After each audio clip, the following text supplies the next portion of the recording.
যেদিন আমি কারো কাছ থেকে ধোঁকা পেয়েছিলাম সেদিন থেকে আমার কোনো মানুষের প্রতি আর ভরসা নেই। আমি বাকি মেয়েদের জাজ করছি না, হয়তো আমার কপালটাই খারাপ ছিল। কিন্তু ভাই, আমি আর এই দুনিয়ায় কোনো মেয়েকেই বিশ্বাস করতে পারবো না।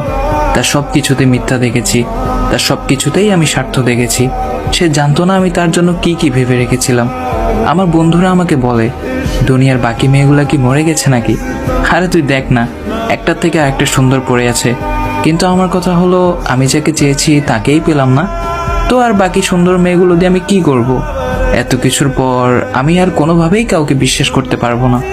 আর সবাই বলে নতুন কাউকে বিশ্বাস করে তার সাথে থেকে যেতে। আমি কিভাবে কারোর সাথে থেকে যাব?